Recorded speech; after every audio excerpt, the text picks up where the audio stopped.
one nation, under God, indivisible, with liberty and justice for all.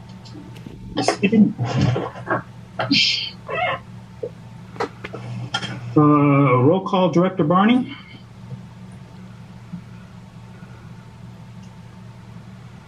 Are you on mute? Yes, I am here. I knew you were there. Director Coleman? Here. Director Deaver? Here. Bob is not going to be here today and attending, and Director Ballantyne here. You all have the agenda. I'd like a motion to approve the agenda as presented. Motion, Deaver. Thank you, Bill. Motion By Coleman. Second by Director Coleman. All in favor, Director Barney? Aye. Director Coleman? Aye. Director Deaver? Aye. And Director Ballantyne, aye. Agenda is approved. Community announcements. Members of the audience may make announcements regarding community events. Is there anybody from the community who'd like to make an announcement? None being, next we have consent calendar, a board meeting August 17th, 2021. Any questions on the minutes? Okay, could I get a motion to approve the consent calendar item A? Motion to approve consent calendar. Okay, I have a motion by Director Deaver. I think that was Diane for a second. Yes, it was. All right. All in favor, Director Barney? Aye. Director Coleman? Aye. Director Deaver? Aye.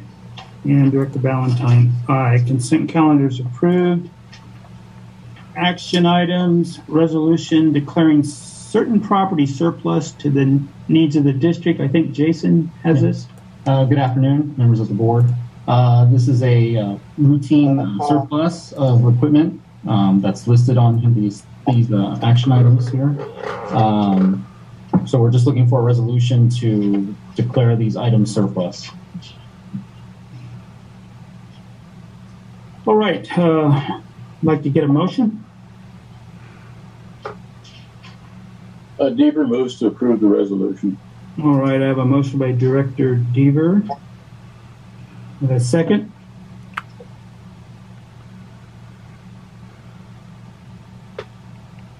Diane, Chuck? Seconded. Thank you, Diane.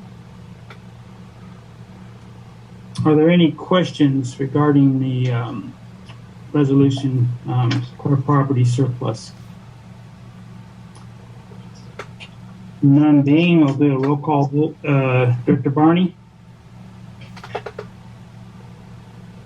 Aye. Director Coleman? Aye. Director Deaver?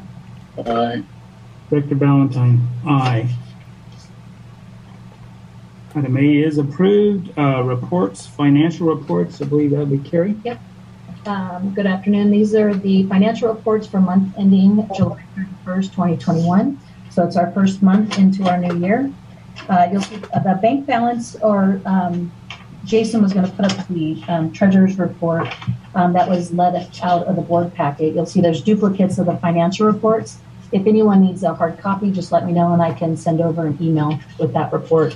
But on the overall treasurer's report, our bank balance increased $1.4 million from the previous month, but there is a granite check of $2 million that's outstanding. So we'll see that change come in August once they've cleared that check.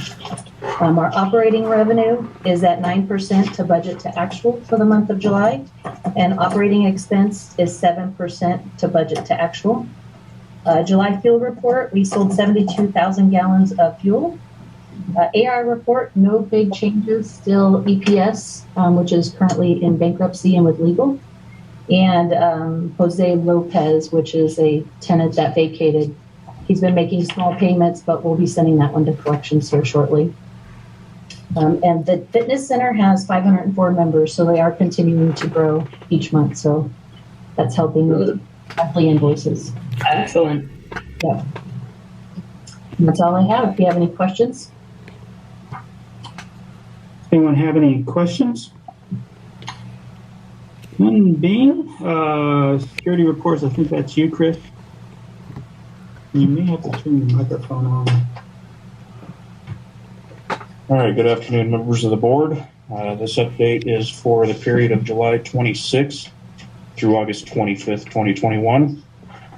Conducted a total of 4,431 checks to include 1,169 general aviation hangar checks, 2,575 building checks, and 687 gate checks. For that month period, we responded to 22 building alarms, found and secured 34 unlocked or unsecured doors, patrolled a total of 4,542 miles, granted 86 access cards, and there was no law enforcement support requested during this period. Any questions? Are there any questions from the board members? All right, thank you, Chris. Thank you. That's pretty detailed. I was thinking you missed the mileage, but was it 4,000? 4,542 miles. And that's all the security vehicles? Wow. On such a small airport. All right. Next we have the due report. All right, the due report, Mr. Chair, members of the board. I'll have Jason screen share for the ATC update with the Class D Delta expansion. Do you want the Google first, or do you want the original line? Let's do the original line first. So for you non-pilots here, historically, you have about a 5 nautical mile ring up to 2,500 feet. In this case, the airspace you're looking at here is going to be the future expanded outlay of the airspace. We talked about this last meeting. We confirmed with Josh in the tower that this will not take effect in the immediate future. It is going through the FAA offices now, so we expect it to be probably about 6 to 9 months at the earliest. This will increase controlled airspace for pilots, for test pilots, future UAVs. We really see no adverse downsides to it, just better positivity and better control through it. We didn't reach out to the FAA on this. They basically went through various airports around the country and determined that this would be an appropriate augmentation for the airspace there. So essentially this update is just to let you know that we're looking at about 6 to 9 months for this to change. Obviously we'll know as it gets closer to when it does, and we'll definitely keep you posted when it does. All right, thank you. And then planning and maintenance, I'm going to have Floyd Van Way, who just returned today. He's catching up on emails, but he's going to talk about some of the things from the patching and weed abatement, oleander watering, waterline repairs that seem to be the ongoing recurring challenge here with our old aging infrastructure here. So Floyd, are you online? All of our hot topics, yes. Good afternoon, everyone. We had a 20-inch water main over off of Bravo that was repaired on the 31st of last month. So that work is complete. I don't know if we talked about it last meeting, but I know I talked about it last update. So that's been completed. Service has been restored to the tenants off of Bravo. Maintenance continues to work on the irrigation issues. Belshaw this morning looked a lot more colors returning to the oleanders down Belshaw. Maintenance has replaced valves on Roper behind the railroad tracks so that those should start coming back. We've got water on to both sides of Airport Boulevard, and later this week we'll be working on the area behind the static display at the main entrance. And the general aviation mailboxes did arrive. We'll be assembling those, and hopefully we'll have them. Our plan is to have those installed by the end of next week, so we'll look for that for next meeting. And as I said, just continuing to work on the irrigation issues and get caught back up to speed. I have a question. Is there a need to do some major replacement or something on these water lines that are leaking? Well, I believe there is, and that's part of our plan for Airport Boulevard, is to just do some refurbishment, replace some of the lines that are just beyond reasonable repair. Good. Thanks. Wait, I had a question. The line that you repaired on Bravo, was that a newer line or was that an older line? That was a newer line from about 2008. All right. I didn't think we had any older lines over there. Thank you. No, that was a newer line. It was a compaction issue. The 20-inch main settled, and it's just like taking a straw and bending it. Where that line, where the pivot point there, the fulcrum of that was, it created a crack there that created a rather large leak. So we replaced about 30 feet of 20-inch line, and we're able to do that in conjunction with race communication because the fiber is in the same trench. So we didn't have any impairment of the fiber to any of the tenants there, and we're able to get that done with help from WM Lyles. So Good job. Thank you. Are there any other questions from the directors? Okay, thank you, Floyd. And when Todd provides his CEO report, he'll talk more about the ongoing GA hangar cold patch repair there. He knows the latest and greatest on that. Moving on to ARF. For their report, we had a total of 47 FOD checks performed by the ARF folks, 13 fire safety inspections, 13 personnel were trained at Virgin Orbit test site number 10 Necker for the night crew. We had 2 walk-in EMS at the fire station. That means that they literally walked into the fire station to receive first aid medical treatment. One was an employee here. The other one was from a brush fire started at test site 17. And Chief Farrar provided public education at test site 1 for fire safety awareness, 0 burn permits, 0 aircraft checkouts. That concludes the ARF report. Moving on to miscellaneous. Both Carrie and I attended a meeting. Oh, thank you, Jason. There are 2 photos, a couple photos of Chief Farrar with this fire pit. It's not a burning monkey on a spit. It is actually a piece of burning materials. Chief Farrar has been very good about putting out fires here and teaching the folks here on how to do that. And it's not only gained a sense of education, awareness, but they're also able to understand how to put out fires themselves there at sites. Thank you. And then miscellaneous, both Carrie and I attended a meeting with our video production person, and this will be part of the ongoing effort to improve the website, the MAST website, as well as some teaser videos. And we're going to get Todd Linder to provide a interview of sorts, not unlike what Karina did when she was CEO. Security, Chris provided his update there, and one thing I wanted to add to was we were in the process of purchasing a new print ID badge, and we should expect about another month or so before we get a new printer on property. Okay. That completes my report. I'll be more than happy to entertain any questions. All right. No questions then. Mr. CEO, General Manager, Todd? Yes, sir. Mr. Chair, members of the board, thank you for having me today. My report was going to be pretty much short, sweet, to the point. You will not have a multimedia extravaganza like we typically have. I'm going to go run through this list. The first thing on the agenda on the report is the Concentric Power Agreement.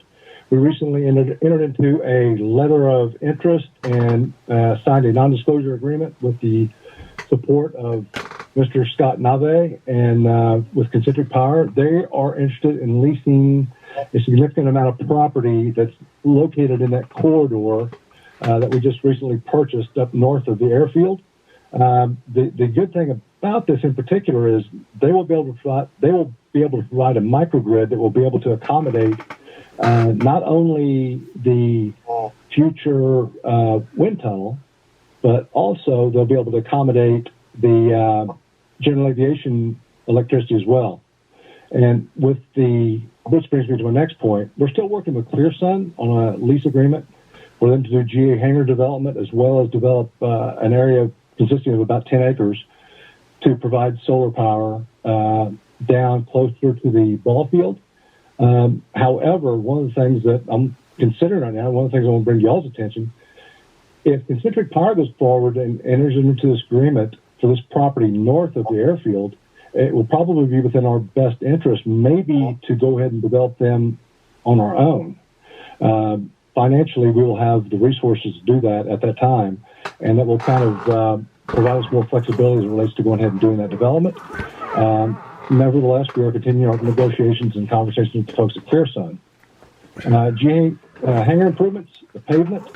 The pavement rehabilitation is at 30% design. The folks from Mead and Hunt will be coming to one of our board meetings, either the next board meeting or meeting after, in order to give us a heads up or give us a summary of the condition of that pavement and what's going to be required to rehabilitate it. At the same time, we're currently going through and doing some cold patch work, kind of put a Band-Aid on the existing situation. I know it's not great, but it's the quickest and best thing we could do in a short period of time. And also, we're keeping an eye on it as we continue to see deficiencies in that pavement. We will be addressing those. I know one of the things that's been brought to my attention that the maintenance folks have recently done is go through and put in kind of a sub base in a lot of these cracks before they add this cold patch material, before they tamp it down. And so, from what I'm understanding, that's proving good results. The mailboxes and lights are still on the agenda. We're still moving forward with that. Supply chain issues is what's causing us to be delayed. Hopefully, the mailboxes and lights will both be in within the next 10 days to 2 weeks, is what I'm hearing. So I'm hoping that will be sooner rather than later. Working with one of our commercial space operators who has considered doing some development at Mojave. The location that they had selected locally was not accepted by their bigger office, and so they're moving forward with development potentially on the east side of the airfield. So we will continue to work with them and maintain close coordination and work through that development. I know right now, currently, we do not have utilities over there, so I'm also in the middle of trying to put together a deal with the folks at Pegasus Corporation, who will be the developer for this, trying to get them to put together a package that will include utilities, and working with our board, hopefully we'll be able to come to some level of agreement where in exchange for those utilities for the east side, we will be able to give him some rent abatement for the development he's doing on the east side to accommodate one of our customers. That would not cost us any money up front. It would be rather simple, rather easy from an administrative standpoint. And then also, most importantly, we would have long-term contemporary utilities on the east side for future development, which I think is very, very important. We're also proceeding with the test site lease boundary review. We're finding a lot of them, it's one of those things you have to keep an eye on it all the time because you're going to have leaf creep, as we call it. Originally, we went through and worked with folks at Virgin. We have identified a new lease boundary for them. That will probably be coming to the board next board meeting, I would think, maybe for action if it's required, because they're definitely changing the boundary of their lease boundary. Plane services with Mr. Floyd Vanway. Floyd, welcome back, by the way. Going to maintenance and facilities, becoming the director of maintenance and facilities. We're now looking for somebody to serve as either the director of planning or an individual, a company to serve as the third-party entity to provide those services. So we're seriously considering outsourcing that activity. Reason being is from a financial standpoint. At the end of the day, the numbers are very, very close. So I'm working with a couple of different engineering and planning firms that we currently work with to determine what that cost would be at the end of the day. And we might enter into a 3-month or 6-month agreement to provide those services and do an experiment to see how it will work.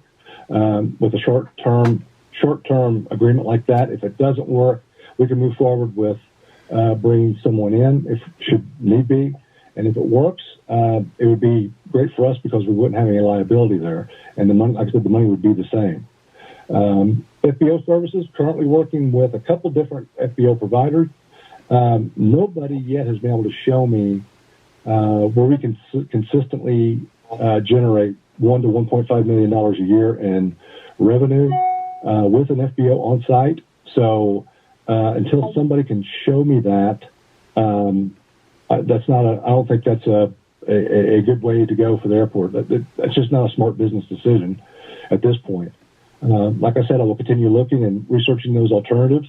But right now, from what I'm seeing, I think the best thing for us to do is to improve our own staff and incorporate additional services that they may be able to provide that they're currently not providing, that would make things not only good for our tenants, but also continue providing us that $1 million to $1.5 million a year in revenue, which we have really come to depend upon. Last and probably most important, leases. Alpha Dino, they've had a name change to Dyna Noble. They've taken Building 30 and some land. First Amendment, they've added 1 5-year option and 10,890 square feet of land. Flight Research has recently taken over Hangar 938. They're month to month. And Fastenal entered into a 1-year agreement Building 171. I think we're also working with the folks at UPS to modify their lease, and that will probably come to the board next board meeting. Well, that's all I have. I'll be glad to try to answer any questions the board may have at this time. Yeah, have you talked to BCOY at the Mojave Public Utility District? They use contracted engineering services, planning services. That's a great question. Yes, I've been in contact with B quite a bit over the last couple of weeks regarding that topic and a couple others. It's ironic you bring it up because I was having conversations with him about something totally different, and this topic came up, and he a lot, and he made it pretty clear that would definitely be an alternative worth researching before you rule that out. Yeah, by the way, he's retiring in December. I know. Moving to Oklahoma. Yeah, we've been talking about that ever since he got here. Thank you. Sir. Thank you. All right. Just to be clear, are there any other board members that had any questions for Todd? All right. None being. Board committees, we have none. Board of Director comments. Do board members have any comments or anything they'd like to bring up? Well, great. Then being public comments on items not on the agenda. Members of the public may comment to the board on items not on the agenda. Do you have any public comment? Mm-hmm. Okay, good. All right. Public comments. So we'll move into. I'm sorry, I have one. Oh, sorry, go ahead. Hi, everybody. This is Marissa. I'm the assistant manager at Mojave Fitness. And I just wanted to mention that we're going to be holding our second annual Run the Runway 5K on November the 6th, which is going to be a Saturday at 8:30 a.m. And we are looking for sponsors and obviously participants. So I'm just going to drop the flyer for that in the comments, if I can do that, if it'll let me. If not, I can forward that over to somebody to distribute. But I just wanted to quickly announce that we are going to be holding our annual event this year. Good. Thank you. Thank you. Thank you. Is there anyone else out there from the public who'd like to comment? All right, and then being, thank you everyone for attending today's meeting. We'll now move into closed session.